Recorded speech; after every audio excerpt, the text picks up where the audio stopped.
Zaygo. Your game, your culture. France, Spain, Le Bleu, semi-finale.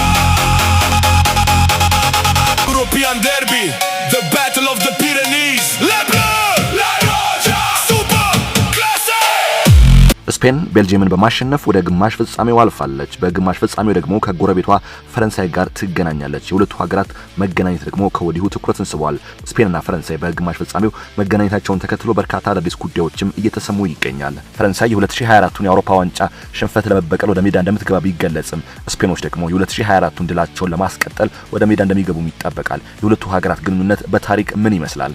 ስፔን ቤልጂየምን ማሸነፏን ተከትሎ እንግዲህ በግማሽ ፍጻሜው ፈረንሳይን የምትገጥም ነው የሚሆነው። ሁለቱ ሀገራት እንግዲህ በተለያዩ ዓለም አቀፍ መድረኮች ተገናኝተዋል። ሁለቱ ሀገራት እንግዲህ ጎረቤታሞች ናቸው። ከዛ ባሻገርም ደግሞ ትልቅ የሆነ ታሪካዊ ፍልሚያ ያላቸው ሀገራት ናቸውና ከፍጻሜው በፊት ፍጻሜ የሆነ ጨዋታ እንደሚደረግም የተጠበቀ ይገኛል። በ2026ኛው የዓለም ዋንጫ ፈረንሳይና ስፔን በግማሽ ፍጻሜው መገናኘታቸው በአውሮፓ ብቻ ሳይሆን በዓለም እግር ኳስ ታሪክ ውስጥ ካሉ ታላላቅና ላስጨራሽ የጎረቤታሞች ፍልሚያዎች አንዱ በድጋሚ ስለመቀስቀሱ እየተነገረ ነው የሚገኘው። ሁለቱ ሀገራት ከዚህ በፊት በትላልቅ መድረኮች በዓለም ዋንጫና በአውሮፓ ዋንጫ ያደረጓቸው ጨዋታዎች በታሪካዊ አጋጣሚዎች፣ በበቀል ስሜቶችና እግር ኳስን በለወጡ ክስተቶች የተሞሉ ናቸው።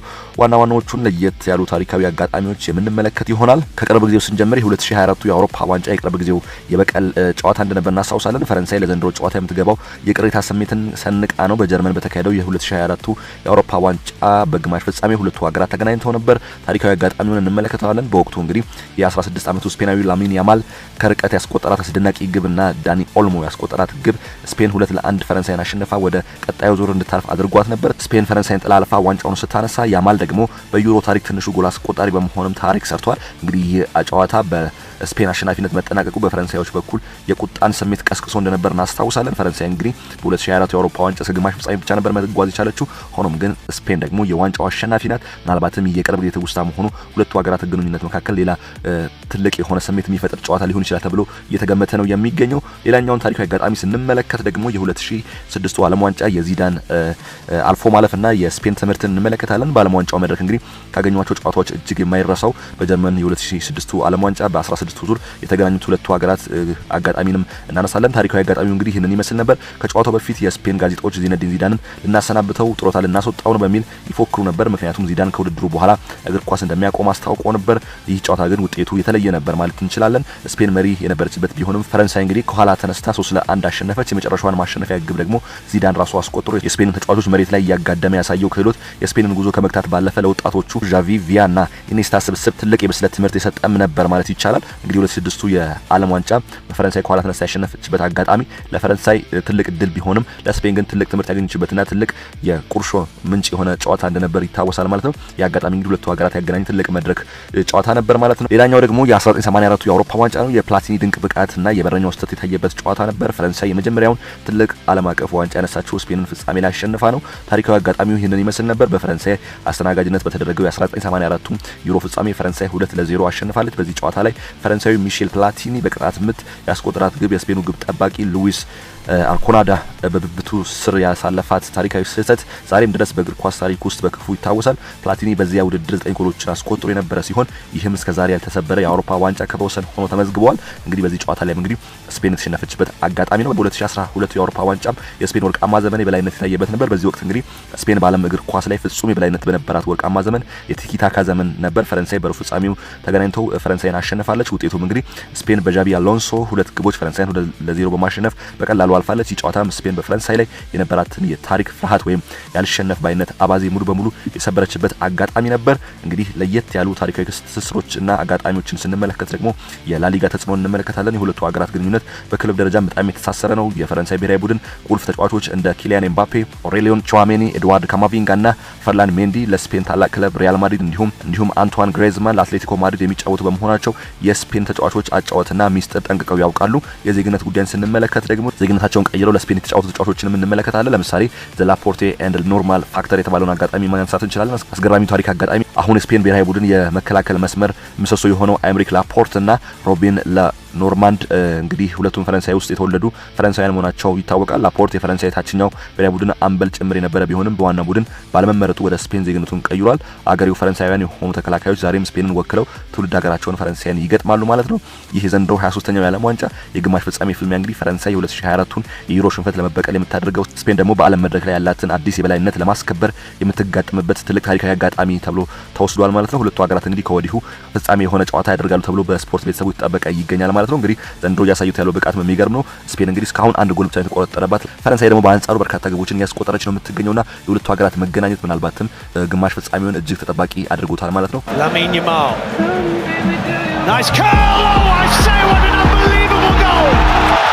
እንግሊዝ በጁድ ቤሊንግሃም 2 ግቦች ወደ ግማሽ ፍጻሜው ማለፏን አረጋግጣለች። አርጀንቲናም በተመሳሳይ ስዊዘርላንድ በማሸነፍ ወደ ግማሽ ፍጻሜው ማለፏን አረጋግጣለች። አርጀንቲናና እንግሊዝ በግማሽ ፍጻሜው ይገናኛሉ። የሁለቱ ሀገራት ፍጥጫም ከወዲሁ ተጠባቂ ሆነዋል። በእግር ኳስ ዓለም ከሚታወቁት እጅግ በጣም የጋሉ በፖለቲካና በስፖርታዊ ታሪክ የተሳሰሩ ታላላቅ ፉክክሮች መካከል የእንግሊዝና አርጀንቲና ጨዋታ ግንባር ቀደሙን ስፍራ ይዛል። 23ኛው የዓለም ዋንጫ የሩብ ፍጻሜ ፍልሚያ እንግሊዝ ኖርዌይን 2-1 አሸነፋ ነው ወደ ቀጣዩ ዙር ማለፏን ያረጋገጠችው። በማያሚ ስቴዲየም የተደረገውን የ120 ደቂቃ በፈጀው ጨዋታ ጁድ ቤሊንግሃም እንግሊዝን 2 ግቦች በስሙ አስመዝግቧል። የሪያል ማድሪዱ አማካይ በውድድሩ ያስቆጠራቸውን ግቦችም 6 ማድረስ ችሏል። ለኖርዌይ አንድሬስ ሽልድሮፕ ቀድሞ ግብ ያስቆጠረም ውጤቱን አላስቀጠለበትም። ለመጀመሪያ ጊዜ ሩብ ፍጻሜ የደረሱት ኖርዌዮች የዓለም ዋንጫ ጉዞም በዚሁ አቅቷል። እንግሊዝ በግማሽ ፍጻሜው አርጀንቲናን የምትገጥም ነው የሚሆነው።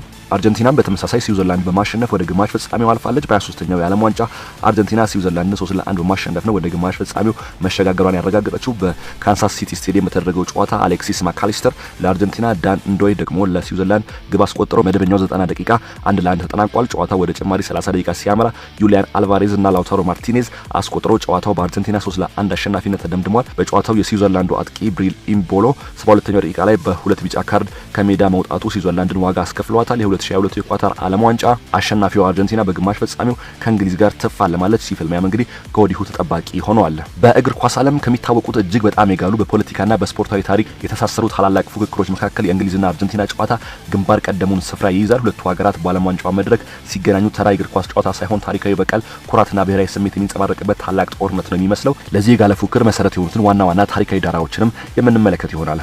የ1966ቱ የዓለም ዋንጫ ዘ አኒማሊስት ማች የተባለ የሚጠራው ይህ የዓለም ዋንጫ የሁለቱ ሀገራት እግር ኳሳዊ ጠላትነት የጀመረው እንደ አውሮፓውያን አቆጣጠር በዚህ በ1966ቱ እንግሊዝ ባስተናገደችው የዓለም ዋንጫ ሩብ ፍጻሜ ላይ ነው። ጨዋታው እጅግ በጣም አስቸጋሪና በረብሻ የተሞላ ነበር። የአርጀንቲናው ካፕቴን አንቶኒዮ ራትሊን በዳኛው ከሜዳ ሲባረር ለመውጣት ፈቃደኛ ባለመሆኑ ጨዋታው ለደቂቃዎች ተቋርጦ ነበር። ከጨዋታው በኋላ የእንግሊዙ አሰልጣኝ አልፍ ራምሴ የአርጀንቲና ተጫዋቾችን እንስሳት ወይም ደግሞ አኒማል ብሎ መጥራታቸውና ተጫዋቾቻቸው ከአርጀንቲናውያን ጋር ማሊያ እንዳይቀያየሩ መከልከላቸው በአርጀንቲናውያን ዘንድ ከፍተኛ ቂምና ጥላቻ ፈጥሯል። ሌላኛው ደግሞ የፎክላንድ ወይም ደግሞ ማልቪናስ ጦርነት ፖለቲካዊ ተጽዕኖ ነው።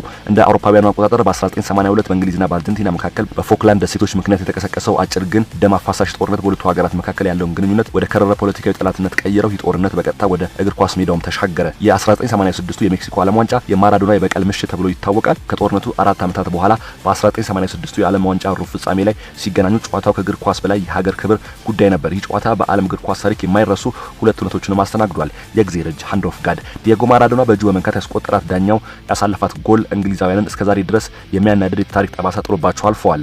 የክፍለ ዘመኑ ምርጥ ጎል ወይም ደግሞ ጎል ኦፍ ዘ ሴንቸሪ ማራዶና ከመሃል ሜዳ ተነስቶ 5 የእንግሊዝ ተጫዋቾችንና ግብ ጠባቂውን ጭምር አታሎ ያስቆጠራት አስደናቂ ጎል አርጀንቲናውያን በጦርነቱ ለደረሰባቸው ሽንፈት ታላቅ የስነ ልቦና በቀል አድርገው እንዲቆጥሩት አድርጓቸዋል።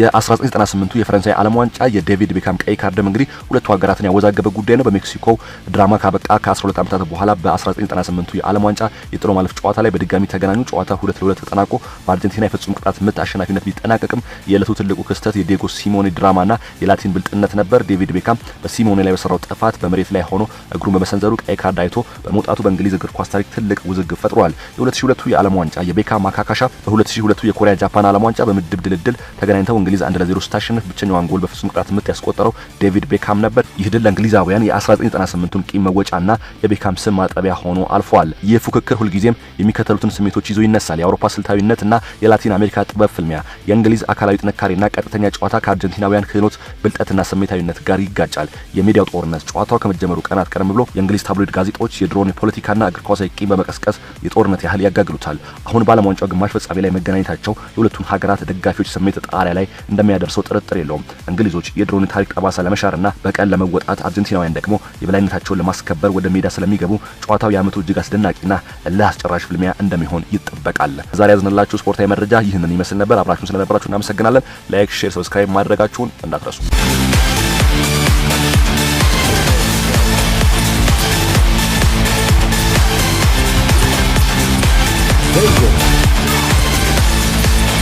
Your game, your culture.